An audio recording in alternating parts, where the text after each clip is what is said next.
अल्हम्दुलिल्लाह वकफ़ा वसलामुन अला इबादिहिल्लज़ीना इस्तफ़ा अम्मा बअद फ़अऊज़ु बिल्लाहि मिनश शैतानिर रजीम बिस्मिल्लाहिर रहमानिर रहीम कुतिबा अलैकुमुस सियामु कमा कुतिबा अलल लज़ीना मिन क़ब्लिकुम लअल्लकुम तत्तक़ून सदक़ल्लाहुल मौलानाल अज़ीम। अल्लाहुम्मा सल्लि अला सय्यिदिना मौलाना मुहम्मद व अला आलि सय्यिदिना मौलाना मुहम्मद व बारिक व सल्लिम।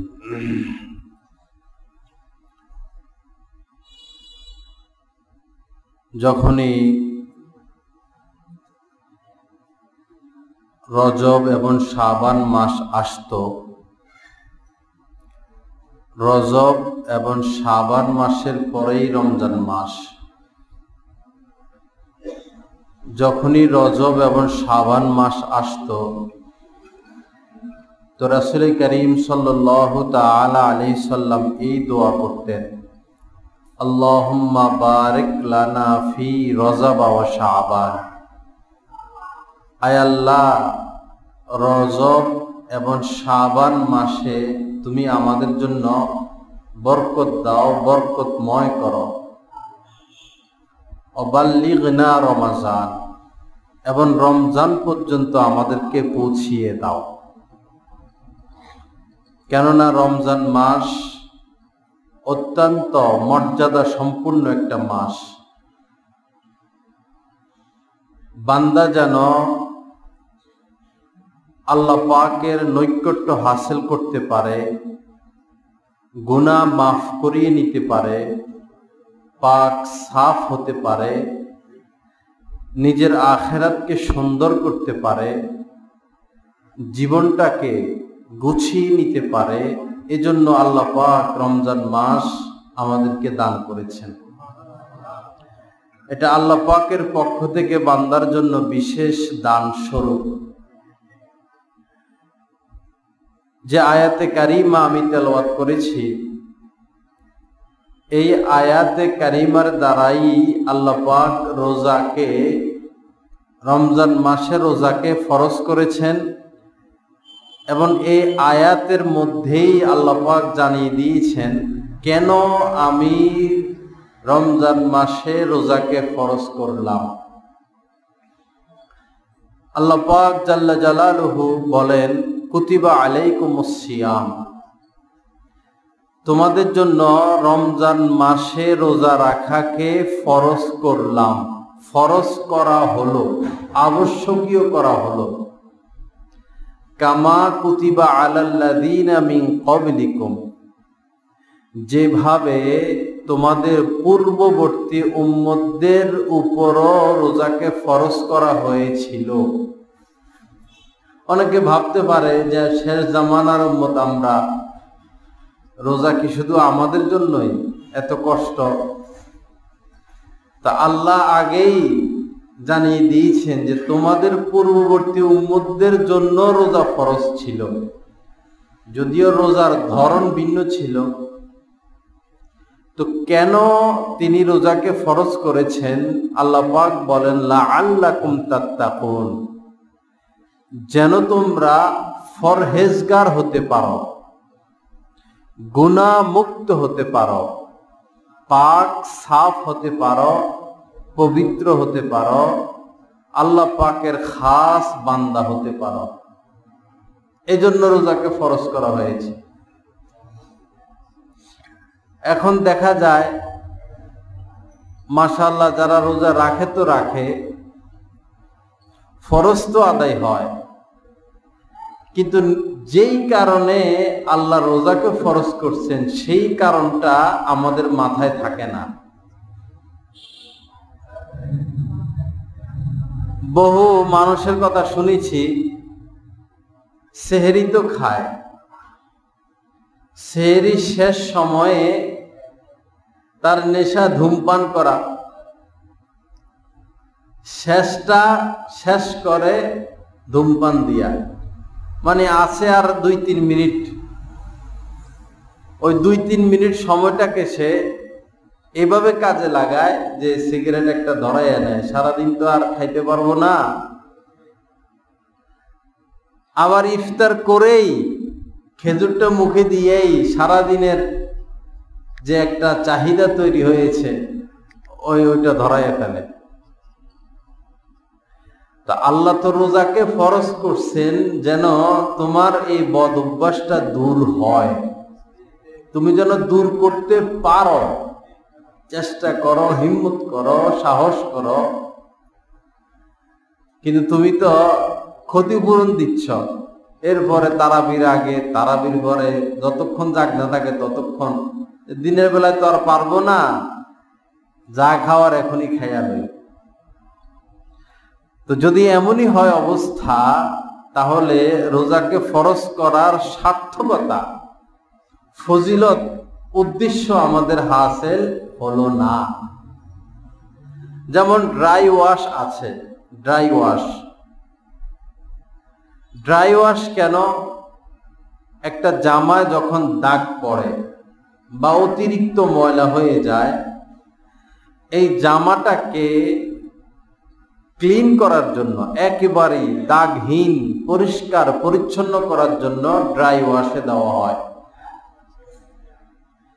এখন জামা ড্রাই ওয়াশে দেওয়া হলো, ড্রাই ওয়াশের মালিককে টাকাও দেওয়া হলো, সে ড্রাই ওয়াশও করে দিল, কিন্তু জামার দাগ দূর হলো না, জামা পরিষ্কার হলো না। তাহলে এই ড্রাই ওয়াশের মধ্যে দেওয়ার দ্বারা কোনো ফায়দা হলো? ফায়দা তো হলো না। রোজা আল্লাহ ফরজ করেছেন যেন আমরা কোরআন সুন্নাহর বিপরীত যত আমল করি, সমস্ত আমল যেন আমরা বর্জন করে খালেস আল্লাহওয়ালা হয়ে যাই।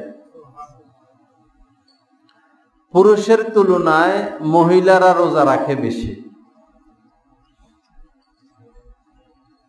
এটা আমাদের অনুমান।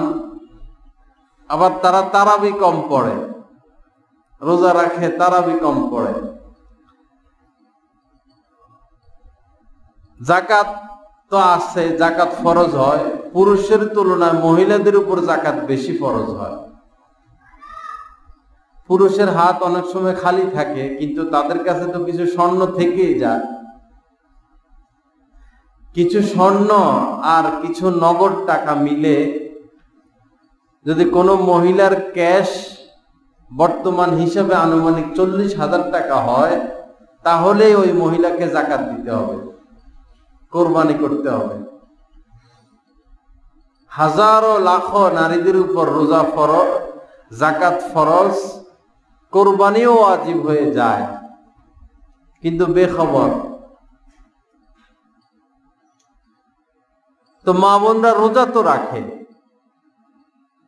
কিন্তু তার অভ্যাস সে পর্দা করে না, সর্বোচ্চ একটা বোরকা পরে, মুখ খোলা রাখে, বা কেউ বোরকাটাও পরে না। তো রোজা ঠিকই রাখে, আবার তার মধ্যে যে বেপরদিগির অভ্যাস, সে অভ্যাসটাও অব্যাহত। তো তাদের ক্ষেত্রেও রোজার যেটা আসল হাকিকত উদ্দেশ্য ছিল, সেটা বাস্তবায়িত হলো না। মহিলাদের মধ্যে ঝগড়া ফাসাদের একটা অভ্যাস হয়, বাপের সাথে ঝগড়া, বা মায়ের সাথে ঝগড়া, বা শ্বশুরের সাথে, বা শাশুড়ির সাথে, বা দেবর ননদের সাথে, অথবা স্বামীর সাথে। ঝগড়া কারো না কারো সাথে আছেই। ঝগড়ার দ্বারা, তর্ক বিতর্কের দ্বারা কখনো কোনো জিনিসের সমাধান হয় না। আল্লাহ রাসূল সাল্লাল্লাহু আলাইহি সাল্লাম বলেছেন, মান সামাতা নাজা, যে চুপ থাকে সেই নাজাত পেয়ে যায়, মুক্তি পেয়ে যায়। কিন্তু আমাদের কিছু মা বোন এমন যে চুপ থাকতে পারে না। যত নারী তালাক প্রাপ্ত হয়, যদি খোঁজ খবর নেওয়া যায় বা নেওয়া হয়, দেখা যাবে যে তর্ক করার কারণে, তর্ক থেকে তর্কাতর্কি হয়। এক পর্যায়ে সেও মারাত্মক কিছু বলে বসে, স্বামীও মারাত্মক কিছু বলে বসে, হাতাহাতি হয়, পরবর্তীতে গিয়ে তালাক। আর নারীদের মধ্যে আরেকটা বদ অভ্যাস এই, যেটা সম্পূর্ণ নিষেধ, লানতের কাজ, সেটা হলো তারা স্বামীর কাছে তালাক চায়। কথায় কথা বলে আমাকে তালাক দিয়ে দাও, আমাকে ছেড়ে দাও। আল্লাহ পাকের কি হিকমত, তালাকের অনুমতি আল্লাহ সরাসরি নারীদেরকে দেন নাই। যদি দিতেন তাহলে তারা তো আমাদেরই মা বোন, তো হয়তো 90-95% মহিলাই স্বামী ছাড়াই জীবনযাপন করতে হতো, বরং আরো বেশি। আল্লাহ আমাদেরকে হেফাজত করেন। তো এই রোজা আল্লাহ ফরজ করেছেন সমস্ত বদ অভ্যাসগুলো বর্জন করার জন্য। ঝগড়া করার তো সুযোগ নাই, বরং কেউ যদি ঝগড়া করতে আসে, রোজাদার বলে দিবে যে আমি তো রোজা রেখেছি, আমি একজন রোজাদার।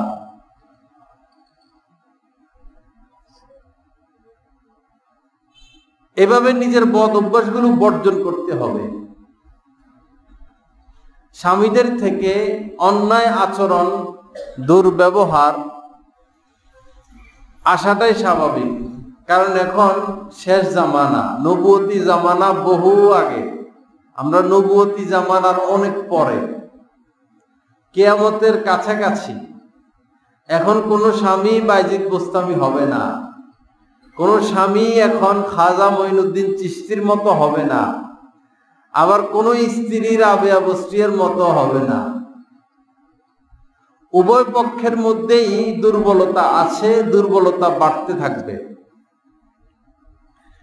এখন আমি যদি আমার স্বামীর থেকে বাইজিদ বুস্তামির মতো ব্যবহার কামনা করি, এটা আমার ভুল হবে, কারণ এই জামানায় ওরকম স্বামী পাওয়া যাবে না।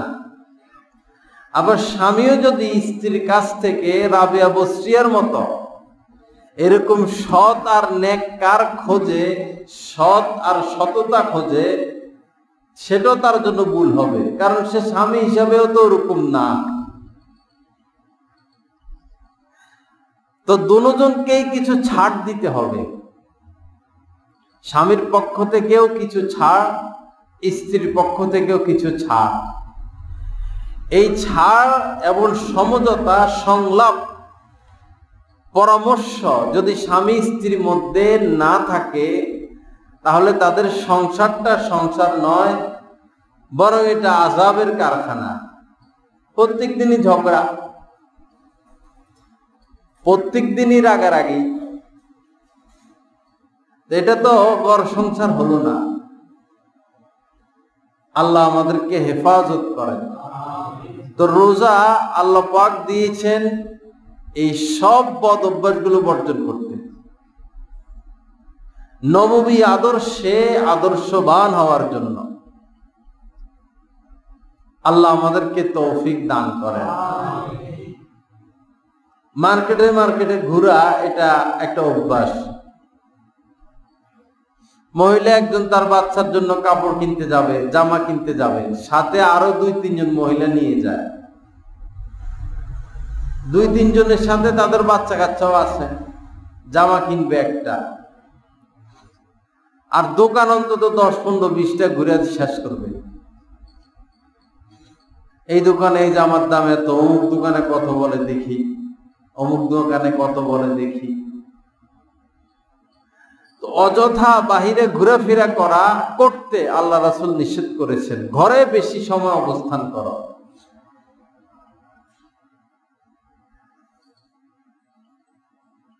একজন স্ত্রীর যত কিছু প্রয়োজন, জামা কাপড়, শাড়ি, তার আসবাবপত্র এটা স্বামী ব্যবস্থা করবে। এখন তো সুযোগ আছে, একটা জামা 5-7টা জামা আনা যায়, আয়না ঘরে স্ত্রীকে দিলেন যে 5টা আনলাম, 10টা শাড়ি আনলাম, তোমার যেটা পছন্দ হয় সেটা রাখো। বাচ্চার জন্য 5টা নিয়ে আসলেন, যে কোনটা ভালো লাগে সেটা রাখো, বাকিটা ফিরিয়ে দিয়ে আসবো। তো তাদের তো মার্কেটে যাওয়ার প্রয়োজন হয় না। আমরা বিয়ে করি ঠিক, কিন্তু স্ত্রী পালতে পারি না। এটা স্বামীদের একটা অযোগ্যতা, যে স্বামী যোগ্য স্বামী তার স্ত্রী তো মার্কেটে মার্কেটে ঘুরতে পারে না। বোঝা গেল আপনি মার্কেটিং পারেন না,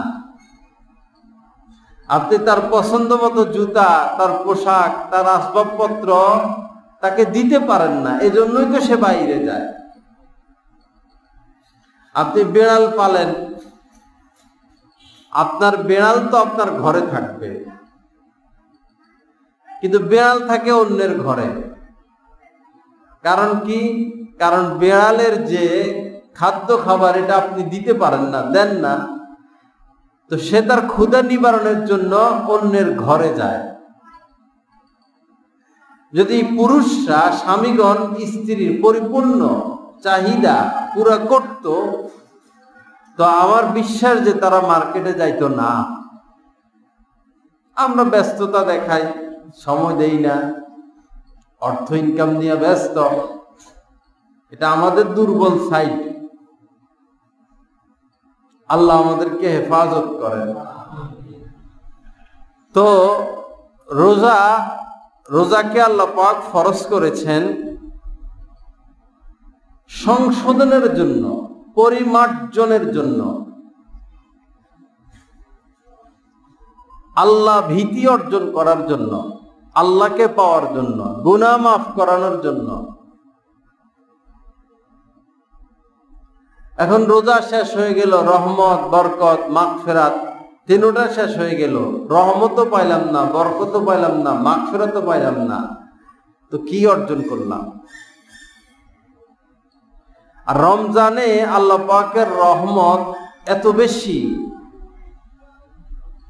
ফুতিহাত আবওয়াবুস সামা, আসমানের সমস্ত দরজা খুলে দেওয়া হয়।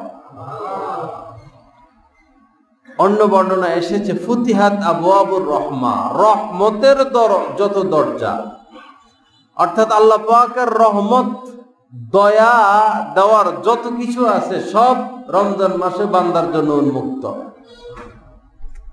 এরপরেও যদি কোনো বান্দা রহমত না পায়, ক্ষমা না পায়, আল্লাহর প্রিয় হতে না পারে, তো তার কপাল পোড়া, সে হতভাগা। যে করোনা শুরু হয়েছে, গতকালকে একজন বলতেছে যে করোনা যদি এভাবে আরো 5 বছর থাকে তাহলে পৃথিবীর অর্ধেক মানুষই মারা যাবে। আমাদের দেশে তো মৃত্যুর হার কম, বহির্বিশ্বে যে কি পরিমাণ মারা যাচ্ছে খবরে তো সঠিকটা আসে না। সঠিক খবর পড়ি আর কি, দেখি, পত্রিকা পড়ি, টেলিভিশনে খবর দেখি, ফেসবুক আলারা ফেসবুকে দেখে। আসল খবর তো আসলে খুব কম, কোন দেশে কতজন মারা যাচ্ছে। পরিস্থিতি বহির্বিশ্বে অনেক খারাপ, বিশেষ করে কাফের রাষ্ট্রগুলোর মধ্যে। তো করোনা কবে শেষ হবে এটা তো বোঝাও যাচ্ছে না, বলাও যাচ্ছে না। আর এই পর্যন্ত বালা মুসিবত যেটা এসেছে সেটা আর যায় নাই, যেমন হাম, পোলিও, এইডস, ক্যান্সার, এগুলো একটাও যায় নাই, আছে। করোনাও হয়তো যাবে না। করোনার এত ভয়াবহতা গত বছর ছিল, আমরা কে পাপ বর্জন করছি, কে সুদ খাওয়া ছাড়লাম, কে ঘুষ খাওয়া ছাড়লাম, কে স্ত্রীকে পর্দা করাইলাম, কে আল্লাহর পথে অগ্রসর হইলাম। আল্লাহ করোনা দিলেন কেন? করোনা তো দিলেন একটা ধাক্কা দেওয়ার জন্য, একটা ধাক্কা, যে বাঁচি মরি জানি না, ভালো হয়ে যাই, নামাজ ধরি, কোরআন ধরি, ওলামা ইকরামের সোহবত অর্জন করি, সেটা তো হইল না। সবাই সবার ধান্দা নিয়ে ব্যস্ত, যার কারণে এখন আরো মারাত্মক ভাবে আসতেছে। হাদিসে আসছে যে পাথরের বৃষ্টি হবে, কিয়ামতের আগে পাথরের বৃষ্টি হবে, তামা তামা হয়ে যাবে সব।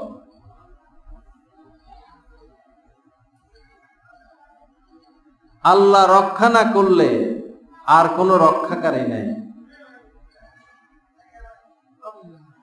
এজন্য আসুন ভাই, রমজান পর্যন্ত যাইতে পারবো কিনা সেটাও বলা যায় না। আমি যে বেঁচে আসবো আবার বয়ান করব, এটাও তো একটা আল্লাহর কুদরত। যে অ্যাক্সিডেন্ট আমার হয়েছে এটা বাঁচার কথা না, মৃত্যু যে কোনো মুহূর্তে হয়ে যেতে পারে। তো এই রোজাটাকে আমরা কাজে লাগাবো কিভাবে? রোজা রাখবো, তারাবি পড়বো, আর গুনাহগুলো ছেড়ে দিব। মহিলা হিসাবে যে পাপ, যে গুনাহ হচ্ছে, আমি আমার গুনাহগুলো বর্জন করব। পুরুষ হিসাবে আমার মধ্যে যে পাপ, যে গুনাহগুলো হচ্ছে, আমি আমার গুনাহগুলো ছেড়ে দিব। এই গুনাহ ছাড়ার জন্যই আল্লাহ পাক রোজাকে ফরজ করেছেন। এত ইন্তজাম, এত ব্যবস্থাপনা। সুলসিলাতি শায়াতিন, হাদিস শরীফের মধ্যে এসেছে, শয়তানকে বেঁধে ফেলা হয়, শয়তানকে বাঁধা হয়, রহমতের দরজা খোলা। আল্লাহ পাক আর কি করব? শয়তান বাঁধা, এখান দিয়ে ক্ষমা চাইলেই ক্ষমা। এরপরও যদি আমরা ক্ষমা নিয়ে মরতে না পারি, তা আমরা হতভাগা, আমরা কপাল পোড়া। আল্লাহ পাক আমাদেরকে ভালো মানুষ হওয়ার তৌফিক দান করেন। যাদের দাড়ি উঠে, অনেক মানুষের তো দাড়িয়ে উঠে না, আবার অনেক মহিলার দাড়ি উঠে। তো যাদেরকে আল্লাহ পাক এই দাড়ির মতো নিয়ামত দিয়েছেন, সম্মানিত এই বস্তু, এটার দ্বারা সম্মান বৃদ্ধি পায়। কেউ যদি দাড়ি স্বপ্নে দেখে, বুঝতে হবে যে তার সম্মান বাড়বে। আর পাকা দাড়ি স্বপ্নে দেখলে বুঝতে হবে সম্মান আরো বেশি বাড়বে।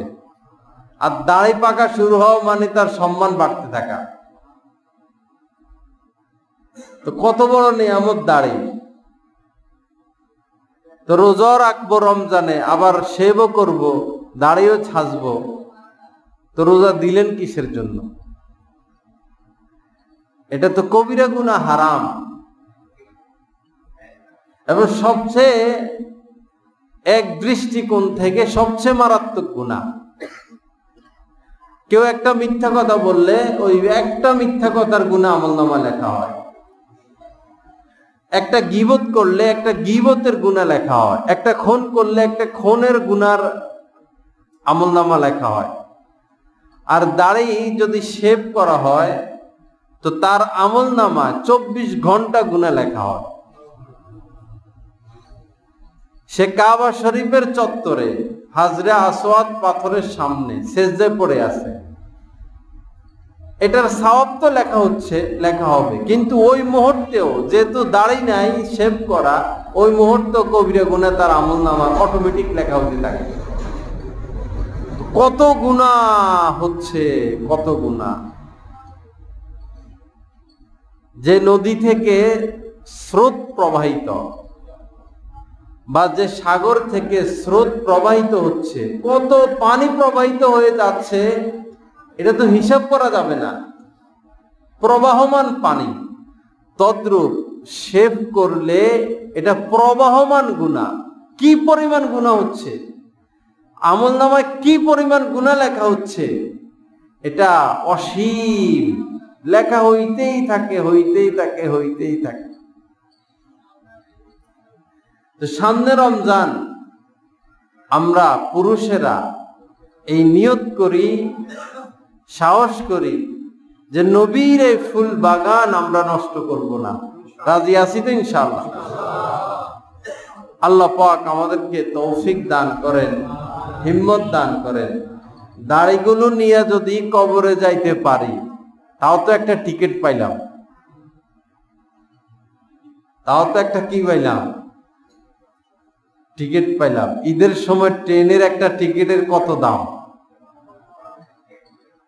ঈদের সময় ট্রেনের একটা টিকিটের কত দাম? বাংলাদেশে বিশ্বকাপ খেলা হয়েছিল ক্রিকেটের, ওই সময় স্টেডিয়ামের টিকিটের কত দাম? যে টিকিট পাইছে তার কি খুশি, আনন্দ।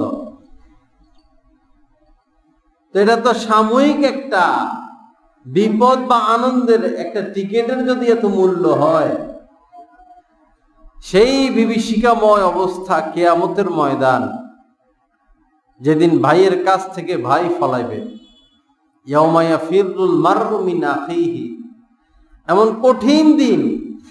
আপন ভাই, মায়ের পেটের ভাই, ভাই পলায়ন করবে ভাইয়ের কাছ থেকে। উম্মিহি ওয়া সাহিবাতিহি ওয়া বানি, মায়ের কাছ থেকে সন্তান,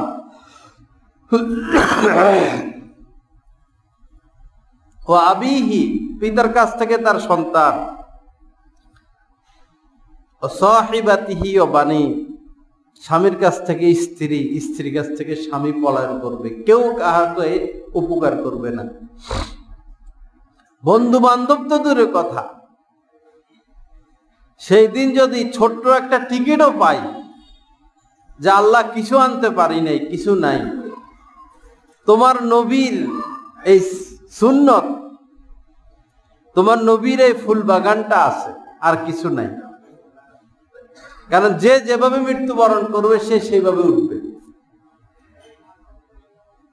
যে যেভাবে মৃত্যুবরণ করবে সে সেভাবে উঠবে। কেউ যদি শেভ করা অবস্থা মারা যায়, উঠবে শেভ করা অবস্থায়। আর কেউ দাঁড়াই নিয়ে মারা গেলে উঠবো দাঁড়াই নিয়ে। তো ওই দিন এতটুকু যদি হয় তাও তো অনেক কিছু, ওই বিপদের মুহূর্তে। আল্লাহ পাক আমাদেরকে তৌফিক দান করেন, আল্লাহ পাক আমাদেরকে হিম্মত দান করেন। তো আমি আসলে এই লম্বা সময় বসা আমার জন্য কষ্টকর, আর বসার পরিবেশটাও তো ওরকম হয় নাই, তো বয়ানও বেশি লম্বা সময় করা যাবে না আর কি। তো অনুরোধ যে আমরা রমজানটাকে কাজে লাগাবো। কত বড় ফজিলত যে একটা ফরজ যদি আমল করি, একটা ফরজ 70টা ফরজের সওয়াব। ফরজ আমল করবে একটা, সওয়াব পাবো 70টা। আর একটা নফল আমল করলে একটা ফরজের সওয়াব দেওয়া হবে। কত বড় কথা! এজন্য ইবাদত বন্দেগী, জিকির আজকার, তেলাওয়াত, এই কাজে রোজাকে ব্যয় করব। যত বেশি আল্লাহকে ডাকা যায়, যত বেশি ইবাদত করা যায়, যত বেশি তেলাওয়াত করা যায়। সেহরি খেতে তো আমরা উঠি, মাইকে ডাকা হয়, একটু আগে উঠলাম,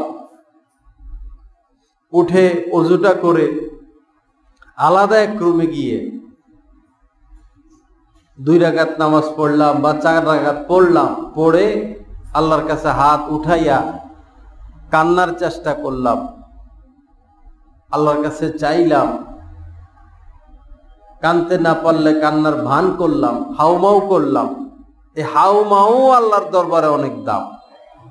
হাউমাউ করা, ইবিকু, আল্লাহ রাসূল বলেন যে কান্দ, ফা ইন লাম তাবকু ফাতাবাকাও, যদি কান্না না আসে অন্তত কান্নার ভান করো। সেহরির আগে বা পরে, পরে শরীর ক্লান্ত হয়ে যায়, আগেই ভালো। খাওয়ার আগে 2 রাকাত হোক 4 রাকাত হোক পড়ে 5-7 মিনিট 10 মিনিট আল্লাহর কাছে চাইবো। মা চলে গেছেন, বাবা চলে গেছেন, দাদা দাদি চলে গেছেন, তাদের জন্য ক্ষমা চাইব। এটা দায়িত্ব আমার। তারা তাকিয়ে আছে আমার দিকে, আবার আমি মরে যাব, তাকিয়ে থাকবো আমার সন্তানের দিকে। মা বাবা আমার জন্য কিছু করুক না করুক, ছোটবেলা পালছেন, তো গর্বে তো রাখছেন, দুধ তো খাওয়াইছেন, তার কি করত? প্রসব তো করছেন। সন্তান প্রসবের চেয়ে কষ্টকর বিষয় আর কি আছে?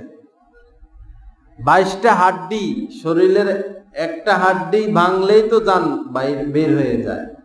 22টা হাড্ডি একসাথে ভাঙলে যতটা ব্যথা, সন্তান প্রসব হওয়ার সময় অতটা ব্যথা, এত কষ্ট। তো সেই মায়ের জন্য, বাবার জন্য কি করলাম? শুধু সন্তানের জন্যই তো করতেছি, কিন্তু সন্তান তো এই জামানায় কাজে আসে না। এই জামানায় সন্তান তেমন একটা কাজে আসে না, কাজে লাগে না। আপনি মরে গেছেন, যত আদরের সন্তান হোক, ও আপনার কাছে আর যাবে না। কত লাশ মারা গেল, করুণা বৈরবেই তো। আলেম ওলামা দেখতে পারি না, মসজিদের ইমাম দেখতে পারি না, তো সে আলেম ওলামারাই তো এই করুণা রোগীদেরকে কবরে রাখলো, গোসল করাইলো। কোথায় সন্তান, কোথায় বন্ধু বান্ধব, কোথায় আমার নেতা? সবাই তো পার্টি করে, কোথায় পার্টির লোক? সারা বাংলাদেশে আলেম ওলামা, বিদেশে যে করুণা রোগী, অনেক দেশে জ্বালাইয়া ফেলে ডাইরেক্ট, অনেক দেশে মেশিন টিশিন দিয়া গর্তের মধ্যে ফালাইয়া দেয়। কিসের গোসল টোসল? কি মরার পরে আরো বেইজ্জতি, কি লাঞ্ছনা। কিন্তু বাংলাদেশে করুণা রোগীরা মৃত্যুর পরে কেউ লাঞ্ছিত হতে হয় নাই, কারণ আর আলেম ওলামা আছেন। যত ঘৃণা করি, কাজে আলেম ওলামারাই আসতেছে।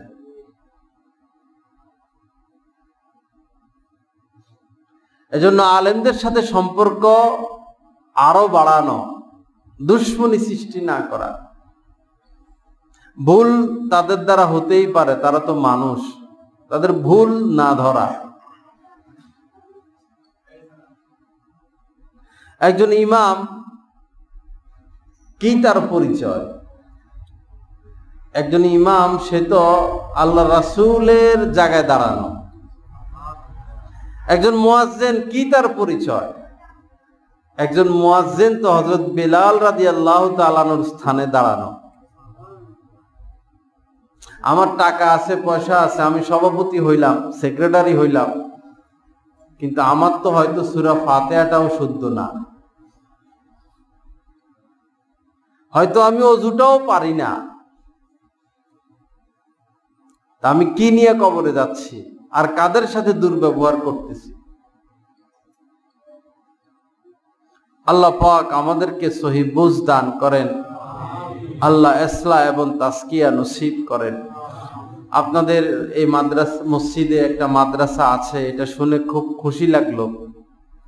মসজিদের আলো হলো মাদ্রাসা। যেই মসজিদে মাদ্রাসা আছে, সেই মসজিদ কখনো বিরান হয় না, খালি হয় না। ফজরে তো আমরা আসি না, আমরা জুমার দিন আসি। জুমার দিন 2 তলা 3 তলা সব ভরে যায়, ফজরে এক কাতারও নাই। কিন্তু এই মাদ্রাসার ছেলেদের ফজরে নামাজ মিস হয়, বরং ওরা তো আজানের 1 ঘন্টা আগে উঠে। হেফজখানার যারা, হেফজ সবচেয়ে কঠিন পড়ালেখা হলো কোরআন মুখস্থ। হেফজ পুরা কোরআন আগাগোড়া মুখস্থ করা। আপনি নিজে চেষ্টা করে দেখেন, পুরা রমজানে ইয়াসিন সূরাটা পারেন কিনা মুখস্থ করতে, আপনার দ্বারা সম্ভব না। কিন্তু এরা পুরা কোরআন মুখস্থ করে, আর এটা টাইম হইল সুবহে সাদিকের আগে। ওই সময় ব্রেন সাফ থাকে, পরিষ্কার থাকে। এই 3টা বাজে উঠে শীতকালে ওযু করা কত কঠিন, পড়ে তো তেলাওয়াত করে। এই তেলাওয়াতের দ্বারা এলাকার মধ্যেও রহমত আসে। গজব আসে না, রহমত আসে, অনেক রহমত আসে। এই জন্য মাদ্রাসার প্রতি খেয়াল রাখবেন যেন আরো সুন্দর হয়, সুন্দরভাবে পরিচালিত হয়, ছাত্রদের হক, শিক্ষকদের হক খুব খেয়াল রাখবেন, এটাই সাথে যাবে। আর ব্যাংকে যা কামাইলাম সম্পদ, এগুলো বাচ্চা কাচ্চারা লুটপাট করে খাইয়ে ফেলবে। আপনি কবর থেকে ফিরে আইসা হয়তো আর কিছুই পাবেন না, যদি ফিরে আসার সুযোগ থাকতো। 10 বছর পরে কবর থেকে ফিরে আইসা যদি বলেন যে বাড়ি এটা তো আমি বানাইছি, গাড়ি এটা তো আমার, চাবি দে, আমার গাড়ির চাবি আমারে দে, থাপ্পড় মেরে ফালাই দিব। একটু আশপাশ নজর দিয়ে দেখি না বাচ্চারা কি করে। পিতা মাতার মৃত্যুর পর তাদের সম্পদ নিয়ে কি করে, কি হট্টগোল হয়, কিভাবে ওই বেচারা সারা জীবনে অর্জনের সম্পদ তছনছ করে ফেলে। বিশেষ করে মাদক, আপনি যদি লক্ষ লক্ষ টাকা দিয়ে যান তো সে তো মুফতে পাইছে, তার তো কষ্ট হয়নি, দেন সে মাদক বোতল খাইবে না তো কি খাইবে, সে তো ফ্রি পাইছে, তার তো মায়া নাই এই সম্পদের প্রতি। আপনি অপচয় করতে পারেন নাই, খরচ করতে পারেন নাই, কারণ আপনি কষ্ট করে কামাইছেন, সে তো কষ্ট ছাড়া পাইছে। আল্লাহ পাক আমাদেরকে বুঝ দান করেন, সহি জ্ঞান নসিব করেন, এই রোজা, এই রমজান মাসটাকে কাজে লাগানোর তৌফিক দান করেন। তো এই 1 মাস আমরা রোজা রাখবো তো ইনশাআল্লাহ, তারাবি পড়বো তো ইনশাআল্লাহ। 8 রাকাত না 20 রাকাত? 8 রাকাতের কোনো হাদিস নাই, কোরআনেও 8 রাকাত বলতে কিছু নাই, কোনো হাদিসেও নাই।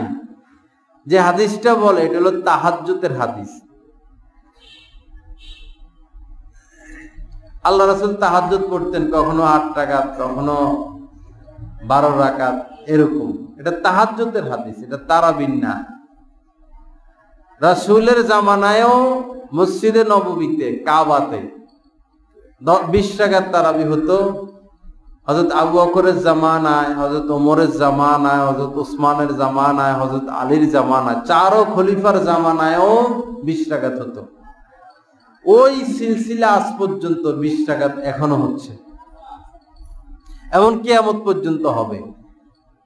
যারা হতভাগার দল, কিছু তো করার নাই, তো অনেকে তো পড়েই না। ওরা যে 8 রাকাত পড়ে তাও তো শুকর, অনেকে তো পড়েই না।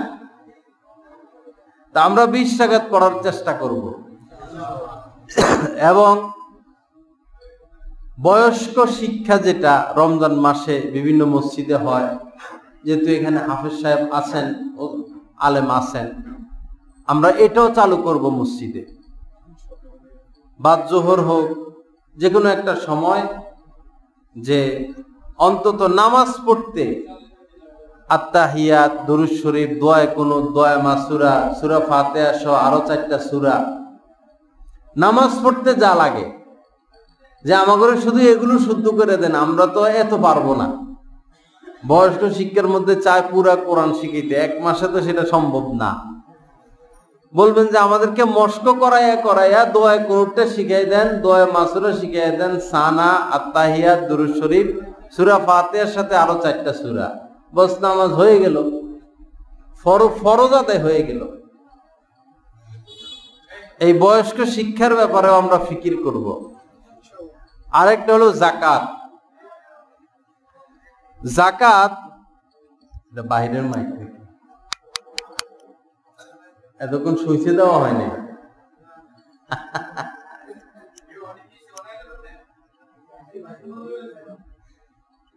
এখানে সুইচ বন্ধ ছিল এই জায়গায়। আমি তো ভাবছি যে বাহিরে আওয়াজ হইতেছে।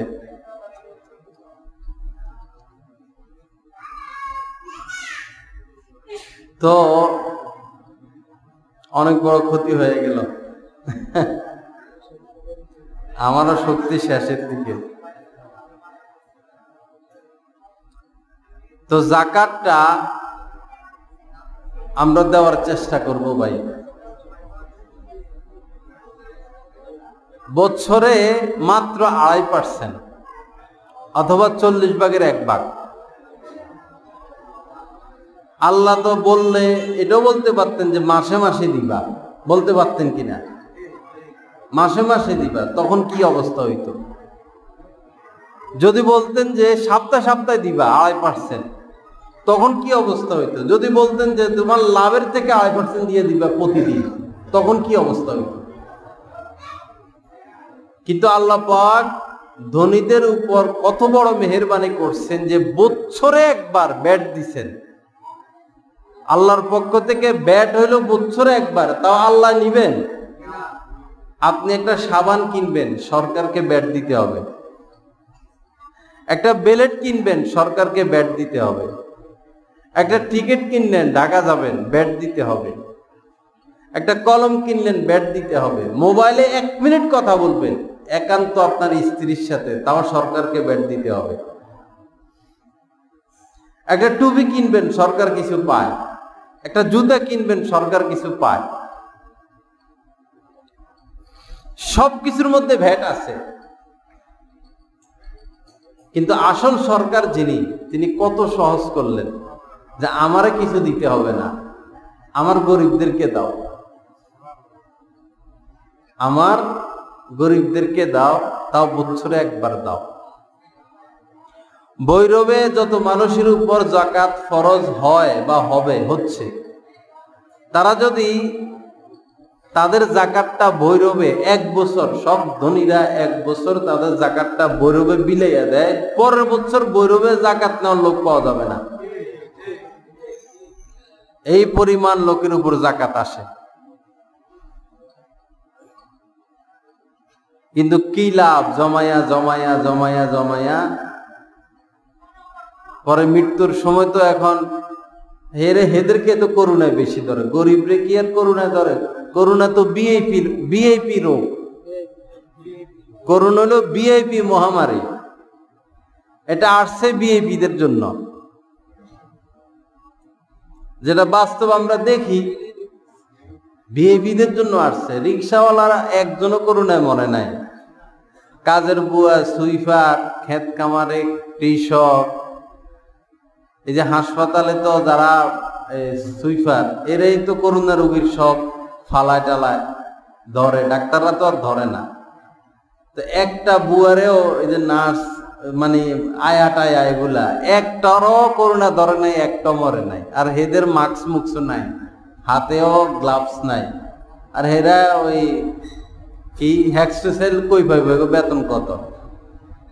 এটা বিআইপি মহামারী। এটা ধাক্কা দেওয়ার জন্য আসছে যে ব্যাংকে জমাও নিষেধ না, তবে বছরে একবার গরিবকে দিয়া দাও।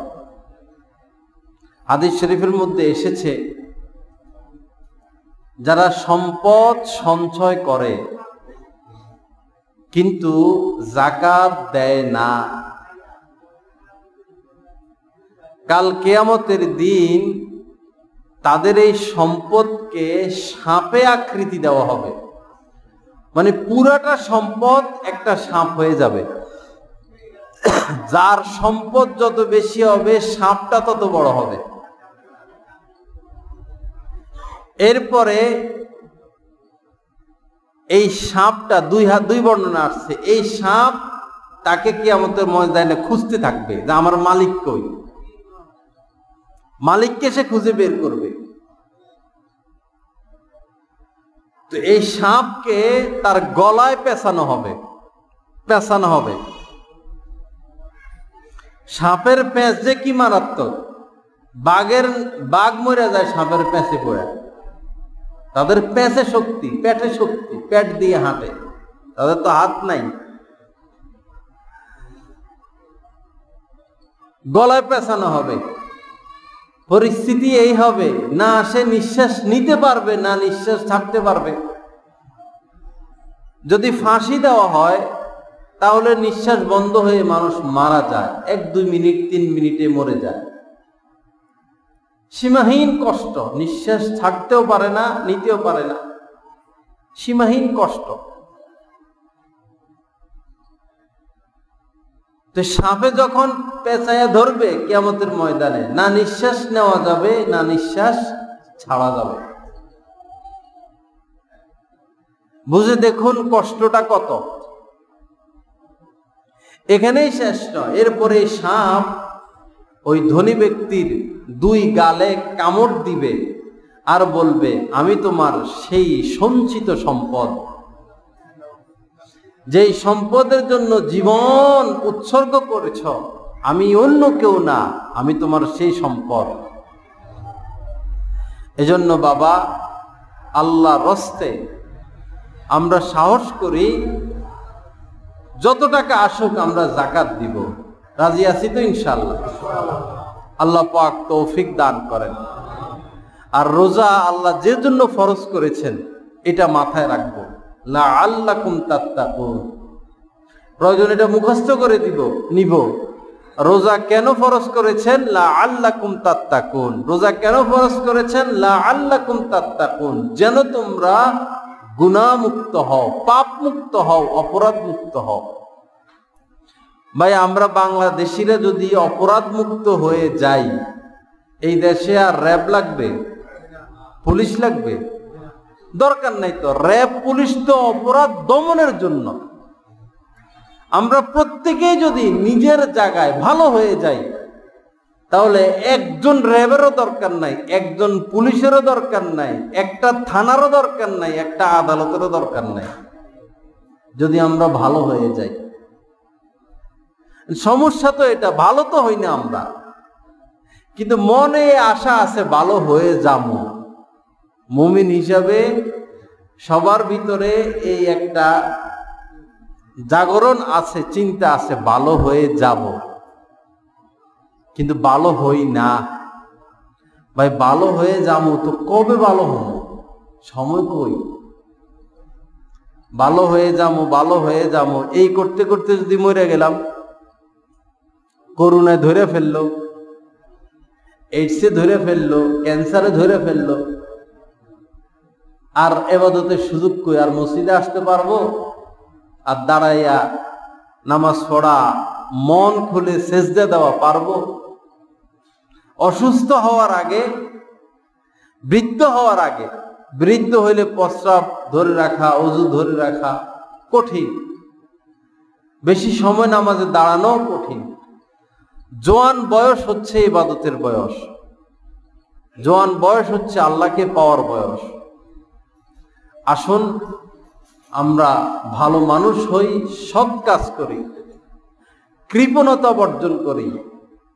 সম্পদ কাহারো সাথে যায় নাই, সম্পদ কাহারো সাথে যাবে না, বরং সম্পদ যত বাড়বে পেরেশানি আর অস্থিরতা তত বাড়বে।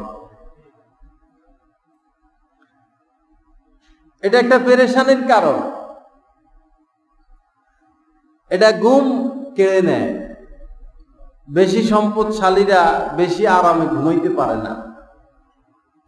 এটার একটা জ্বালা আছে তো, হিসাব নিকাশ অনেক কঠিন, অনেক জ্বালা যন্ত্রণা। আর যে গরিব মানুষ, হে রাস্তার পাশে বস্তা একটা গায়ে দিয়ে শুয়ে যায়, কি ঘুম। ঢাকা শহরে রাস্তার পাশে আইল্যান্ডে ঘুমাই থাকে বস্তা একটা গায়ে দিয়া, সকাল 8টা-9টা বাজে, তাও ঘুম ভাঙে না। হেঁটে গাড়ির এত আওয়াজ, ঘুমাইতেছে, কি ঘুম। লোভ লাগে তাদের ঘুম দেখলে, হায় রে কি আরামে ঘুমাইতেছে। ধনীরা এরকম ঘুম কল্পনা তো করে নাই। টানা 8 ঘন্টা 9 ঘন্টা ঘুমাইতে পারলে, 10 ঘন্টা ঘুমাইতে পারলে মানুষ এমনিই তো সুস্থ। আমাদের অসুস্থতার যে কারণগুলো, তার মধ্যে একটা হলো ঘুম কম হয় আমাদের। আর খানা খাই সব ডুপ্লিকেট, 2 নম্বর খানা খাই। যেরকম সয়াবিন তেল, এটারে কোন কোন ডাক্তার সরাসরি বলে বিষ। সয়াবিন তেল যেটা সরাসরি বলে বিষ, তো সারাদিন বিষ খাই। টমেটো, এখন তো টমেটো নাই, এটা তো ফরমালিনওয়ালা। তো তরকারি যত স্বাদ হোক, সালাদ যত স্বাদ হোক, এটা তো ক্ষতিকর। ফল, সব ফলের মধ্যে ফরমালিন। একবার আমি একটা আপেল আইনা আমার রুমে রেখে দিছিলাম, দেখতেছি পজিশন, দেখলাম যে 1 সপ্তাহ হয়ে গেল আপেলটা আগের মতোই, 2 সপ্তাহ হয়ে গেল আপেলটা আগের মতোই, একটু পরিবর্তন আসছে। 3 সপ্তাহ 1 মাসের মাথায় দেখলাম আপেল আপেলই আছে, কিন্তু সামান্য একটু পরিবর্তন আসছে। কি পরিমাণ ফরমালিন বিষ দেওয়া এটার মধ্যে। এক হইল ঘুম কম হয়, দ্বিতীয় হইল খাদ্য খাবার ভালো না, তৃতীয় হইল বাতাসটাও ভালো না। বাড়ি একটার পরে একটা করি, বিল্ডিং 1 হাত জায়গা খালি রাখতে চাই না। আন্তর্জাতিক ল হইল যারা বাড়ি করবে সীমানা থেকে সে 1 হাত ছাড়বে, এই 1 হাত ছাড়বে, মধ্যখানে কমপক্ষে 2 হাত জায়গা খালি থাকবে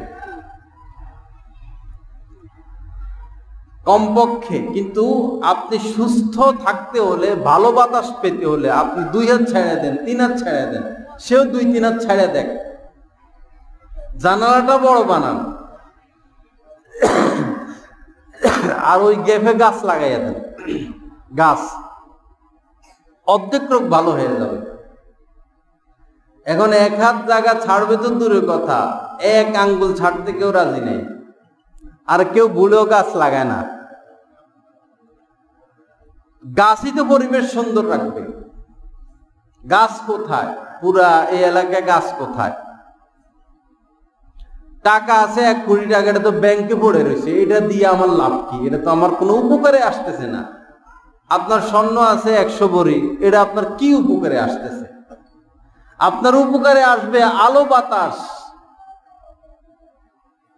বাতাস আসে না বিল্ডিং একটার পিছে একটা, আর বাতাসটাও ভালো বাতাস না, কারণ গাছ নাই।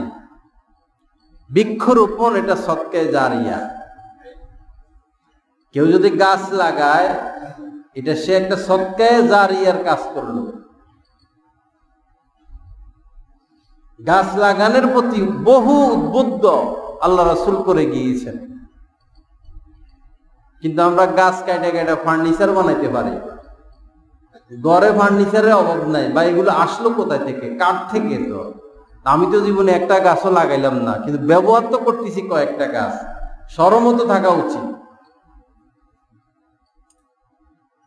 প্রত্যেক বছর কমপক্ষে আমরা 10টা করে গাছ লাগাবো। গাছের চারা রাস্তার পাশে যেয়ে লাগাই দিলাম, ছাদ খালি আছে ছাদের উপর টবে লাগাইলাম, বারান্দা আছে বারান্দা লাগাইলাম। অথবা কিছু গাছ এমন আছে, উদ্ভিদ এমন আছে যারা ঘরে হয়, রোদের আলো লাগে না, সূর্যের আলো ছাড়াও কিছু উদ্ভিদ আছে ঘরেই হবে, সেটা আপনার ঘরে লাগান। অন্তত আপনার ঘরের পরিবেশটা আপনি সুন্দর রাখেন, তাও তো ভালো বাতাস পাচ্ছেন। আল্লাহ পাক আমাদেরকে বিষয়গুলো অনুধাবন করার তৌফিক দান করেন। তো সকলের প্রতি অনুরোধ, রোজাটা আমরা কাজে লাগাবো। যাদের মিথ্যা কথা বলার অভ্যাস, ভাই আর কত মিথ্যা বলবো। যাদের ধোঁকা দেওয়ার অভ্যাস, আর কত ধোঁকা দিব। অন্যকে ধোঁকা দিচ্ছি আমি, আসলে তো নিজেকে নিজে ধোঁকা দিচ্ছি। ইন্ডিয়ান মাল চায়না কয়ে চালাইয়া দিলাম, চায়না মাল জাপানি কয়ে চালাই দিলাম, মনে মনে খুশি। ধোঁকা তো নিজেকে দিলাম, আমি তো তার হাতে বন্দী হয়ে গেলাম। কাহারো যদি 5 টাকা মেরে খাই আমি, 5 টাকা, কাল কিয়ামতের ময়দানে 700 কবুল নামাজের সওয়াব তাকে দিতে হবে কমপক্ষে বর্তমান হিসাবে। 5 টাকা যদি মেরে খাই, 5 টাকা, 700 কবুল নামাজের সওয়াব। কয় ওয়াক্ত নামাজ পড়ছি? মায়েরা খাওয়ার ব্যাপারে তো 1 নম্বর। আল্লাহ আমাদেরকে তওবা করার তৌফিক দান করেন, বান্দার হক নষ্ট করা থেকে নিজেদেরকে ফিরে আসার তৌফিক দান করেন। তো কৃপণতা না করে যাকাত দিয়ে দিব, ইফতার করাবো, ইফতার করাবো। একজন রোজাদারকে যদি আমি ইফতার করাই, তো একটা রোজা, ওই ব্যক্তি যে রোজা রাখলো, ওই একটা রোজার সওয়াব আমি পেয়ে গেলাম, একটা কবুল রোজার সওয়াব পেলাম। দস্তরখানা প্রতিদিন 2-4 জন রোজাদারকে ইফতার করাইতে তো অসুবিধা নাই। খেজুর দিয়েও যদি ইফতার করাই, তাও ওই সওয়াবটা আমি পেয়ে যাব। তো কথা শেষের দিকে, আপনারাও দেখা যায় ক্লান্ত হয়ে আসতেছেন। এই কথাটা মনে রাখবো, রোজা কেন আল্লাহ ফরজ করেছেন? লাআল্লাকুম তাত্তাকুন, যেন তোমরা গুনাহমুক্ত হও। বিশেষ করে মোবাইলের গুনাহ। জওয়ান বুড়া সবার হাতে টাচ মোবাইল, জরুরতও এমন হয়ে গেছে, লাগে অনেকের। এই মোবাইলের পাপ থেকে বাঁচা, বিশেষ করে যখন শুয়ে যাব আর মোবাইলটা না খোলা, শোয়ার আগেই মোবাইল, টেলিভিশন এগুলো থেকে মুক্ত হয়ে যাওয়া, নাহলে ঘুমও আসবে না আর শুধু পাপ হবে। গেমস খেলা, গেমস দেখা, ইউটিউবে যাওয়া, ফেসবুক চালানো, এগুলোর দ্বারা আমার চোখ নষ্ট হয়, অন্তর কালো হয়, আল্লাহর সাথে সম্পর্ক নষ্ট হয়, আখিরাত নষ্ট হয়। এবং পুরুষেরা ভিন নারী থেকে নজর বাঁচাবো। শালি, ভাবি, চাচতো বোন, খালতো বোন, রাস্তাঘাটের মহিলা, রোজা রাখলাম, আবার সব মহিলা, যত মহিলা যায় সবারে তাকায় তাকায় দেখলাম। আপনার ডায়াবেটিসের ওষুধ খাচ্ছেন, আবার সকালবেলা আধা কেজি মিষ্টি, দুপুরে আধা কেজি মিষ্টি, রাত্রেও আধা কেজি মিষ্টি খাইলেন, তো কি হইল? যোগ বিয়োগ তো সমান হলো। রোজা রাখবো, চোখেরও রোজা আছে। চোখের রোজা কি? ভিন নারী দেখবো না, অশ্লীল ছবি দেখবো না, যাদের দিকে তাকানো হারাম করছেন তাদের দিকে তাকাবো না। মুখের রোজা আছে কি? গীবত করব না, অন্যের বদনামি করব না, মিথ্যা বলবো না, কটু কথা বলবো না, গান গাইব না, এবং উপহাস করব না, জবান দিয়ে কাউকে কষ্ট দিব না। কানেরও রোজা আছে, এই কান দ্বারা গান শুনবো না, গীবত শুনবো না, পর নারীর কথা শুনবো না। অন্তরেরও রোজা আছে, সেটা হলো খারাপ চিন্তা করব না। এভাবে রোজা রাখার চেষ্টা করি। রোজা এটা ওষুধ, চিকিৎসা। মূলত রোজা চিকিৎসা, ওষুধ। কিসের ওষুধ? দেহেরও ওষুধ, আত্মারও ওষুধ। আত্মার ওষুধ কি? যে এই রোজার দ্বারা আমার আত্মা পরিষ্কার হবে, আমি আল্লাহর দিকে অগ্রসর হব, আল্লাহওয়ালা হয়ে যাব সহজে। আর দেহের ওষুধ কি? কেউ যদি ভালোভাবে রোজা রাখে, ভালো জিনিস খেয়ে, হাজার হাজার রোগ তার ভালো হয়ে যাবে। এই যে ডায়েট বাইর হয়েছে, মূলত রোজাই তো। ডায়েট মানেই রোজা, রোজা মানেই ডায়েট। সেহরি খাবো, ভালো জিনিস খাবো, আবার ইফতারিতে ভালো জিনিস খাবো।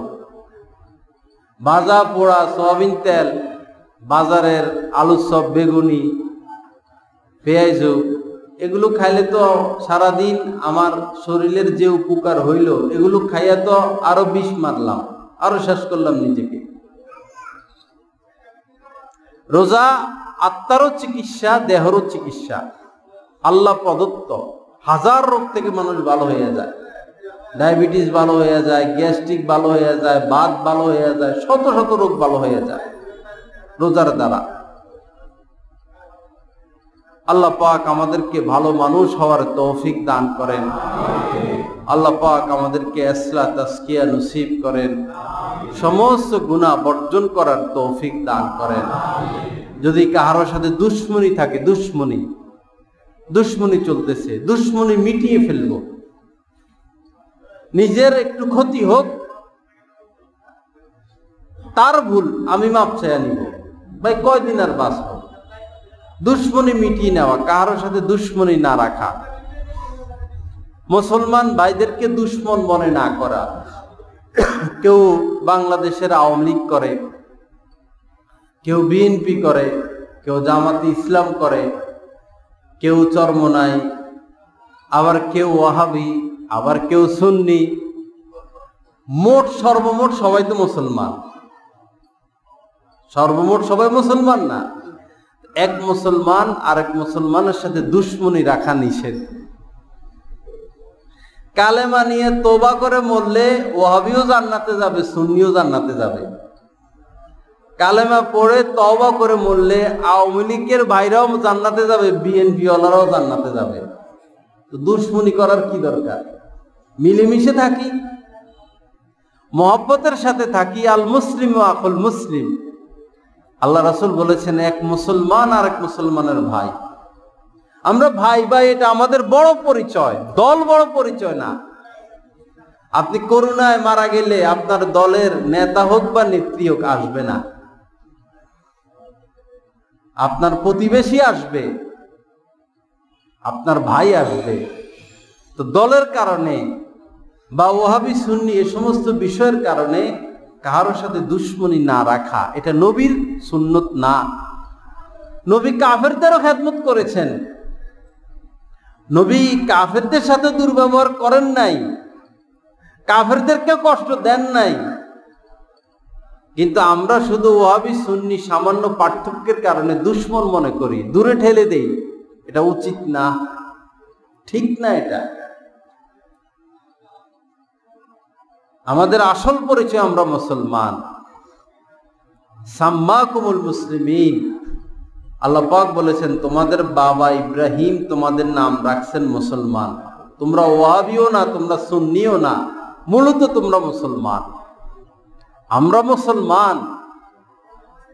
ওয়ালা তামুতুন্না ইল্লা ওয়া আনতুম মুসলিমুন, আল্লাহ পাক বলেছেন মুসলমান না হইয়া আমার কাছে আইসো না। আল্লাহ এটা বলে নাই যে ওয়াহাবি হইয়া মরো, বা সুন্নি হইয়া মরো, বা আহলে হাদিস হইয়া মরো, বা শিয়া হইয়া মরো, বা ভান্ডারি হইয়া মরো, বা দেওয়ানবাগি হইয়া মরো। এগুলো বলছেন। কি বলছেন? মুসলমান হইয়া মরো। আওয়ামী লীগ হইয়া মরো, বিএনপি হইয়া মরো, জামাত হইয়া মরো বলছেন? কি হইয়া মরো? মুসলমান হইয়া মরো। মুসলমান হও। রোজা দিছেন মুসলমান হওয়ার জন্য। কাহারোর সাথে কোনো দুশ্মনী নাই। সে আওয়ামী লীগ না বিএনপি না ওয়াহাবি সুন্নি, না, সে আমার মুসলমান ভাই। আমি তার বিপদে তার পাশে থাকব, সুখে দুঃখে, সুখে দুঃখে আমি তার পাশে থাকব। সে আমার মুসলমান ভাই। ঋণ চাইলে ঋণ দিব, রক্তের প্রয়োজন রক্ত দিব। রক্তকে দুধের সাথে, মায়ের দুধের সাথে তাবির করে রক্ত দেওয়াকে জায়েজ বলা হয়েছে। কেউ বিপদে পড়ছে, রক্ত তো কিনলেও পাওয়া যায় না, গ্রুপ মিলতে হয়।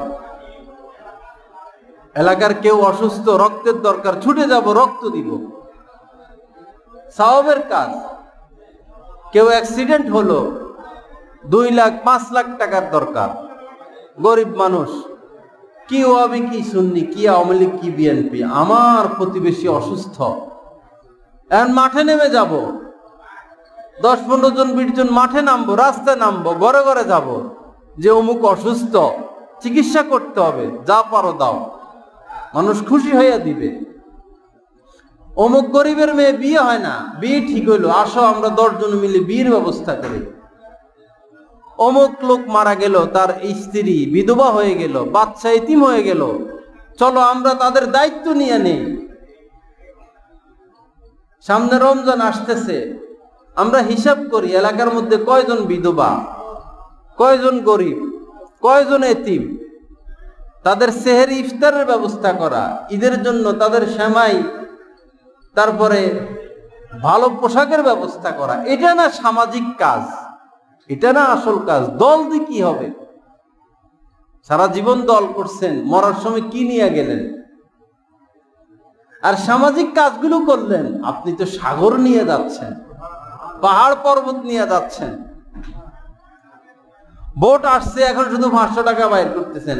1000 একটা বোট 10,000 টাকা দিয়েও কিনছে। এক মেম্বারের বোট অমুকে দিয়ে গেছে 10,000 দিছে, হে যাইয়া দেয় 20,000। একটা বোট কত দিয়ে কিনলো? 20,000। ভাই এখন আপনি নির্বাচন করবেন, 1 কোটি খরচ করে ফেলছেন, কমিশনার হবেন। 1 কোটি তো দরকার ছিল না। সারা বছর যদি আপনি কিছু কিছু কিছু কিছু দান সৎকা করতেন, 4-5 বছর মিলে যদি আপনি 20 লাখও খরচ করতেন, আপনার তো বোট চাওয়ারে দরকার হইতো না। বিনা বোট চাওয়াতে আপনি নির্বাচিত হয়ে যাইতেন। বোট আসলে লক্ষ লক্ষ টাকা খরচ, আর সারা বছর দেখারও সুযোগ নাই। এজন্য আসে যে পথে, যায়ও সে পথে। আল্লাহ আমাদেরকে হেফাজত করেন, ভালো মানুষ হওয়ার তৌফিক দান করেন। অনেক কথা বললাম, দয়া করে কেউ মনোকষ্ট নিবেন না। এই কথাটা মনে রাখবো যে রোজা কেন দিলেন আল্লাহ পাক? রোজা দিয়েছেন যেন আমরা ভালো মানুষ হয়ে যাই, যেন খাঁটি মুসলমান হয়ে যাই, যেন নামাজি হয়ে যাই, যেন আল্লাহওয়ালা হয়ে যাই, যেন রাসূলের সুন্নত জিন্দাকারী হয়ে যাই। ভাই কোরআন হাদিসে কোথায়ও সুন্নি হইতে বলে নাই, কোথায় ওয়াহাবি হইতেও বলে নাই। কোরআন হাদিসে ভরপুর নামাজি হও, রোজাদার হও, দানকারী হও, সত্যবাদী হও, হালাল খানেওয়ালা হও, পরোপকারী হও, এগুলো হইতে বলছেন। যেগুলো হইতে বলছেন আমরা সেগুলো হই। আর রোজা কেন ফরজ করেছেন এটা মাথায় রাখি। ঘরে ঘরে মা বোনদেরকে বলবো, রোজা আসছে, পর্দা করো, গান বন্ধ করো, ঘরে কোরআন তেলাওয়াত শুরু করো। করুণা 100টা মাস্ক পরলেও লাভ হবে না, যারা যারা ধরবে। সরকারি আইন মানবো, সেটা ঠিক আছে, কিন্তু যারা যারা ধরবে, কারে ধরে বলা যায় না। আমেরিকা আমাদের এক পরিচিত, দরজা বন্ধ ঘরেই থাকে। পরে শুধু জানালাটা খুলছে একবার, ওই সময় খুব ভয়াবহ ছিল অবস্থা। জানালা খোলার পর ঘরের সবাই করোনা আক্রান্ত, বাতাসের সাথে মিশে গেছে। আর বউ মানুষ তো ঘরের থেকে বাইর হয়নি কয়েক মাস, 6 মাস এসির ভিতরে। হেরে বিসমিল্লাহ পড়ে যাইয়া ধরছে। কেমনে ধরলো, কেমনে গেল, সব তো বন্ধ, আল্লাহ পাকই ভালো জানে। আবার অনেকে উপরে চলে গেছে, অনেকে মাটির নিচে চলে গেছে, সেখানেও করোনা চলে গেছে, আবার উপরেও চলে গেছে। আমেরিকার বহরনি বিশাল বড় যে যুদ্ধ জাহাজ, এটা তো সমুদ্রের মধ্যখানে, সেখানে যাইয়া শত শত মানুষ আহত নিহত। এটা খোদার গজব। বাঁচার রাস্তা হলো তাকওয়া। বাঁচার রাস্তা কি? তাকওয়া। পাপ ছাইড়া দেই, পাপ ছাইড়া দেই, পাপের কর্ম ছাড়া দেই, আল্লাহকে ধরি, আল্লাহ আল্লাহ করি। আল্লাহ পাক আমাদেরকে বাঁচার তৌফিক দান করেন। যে কথাগুলো আলোচনা হলো, এই কথাগুলোর উপরও আমল করার তৌফিক দান করেন। ওয়া আখিরু দাওয়ানা আলহামদুলিল্লাহি রাব্বিল আলামিন। সাল্লাল্লাহু আলা নবিয়্যিল কারীম।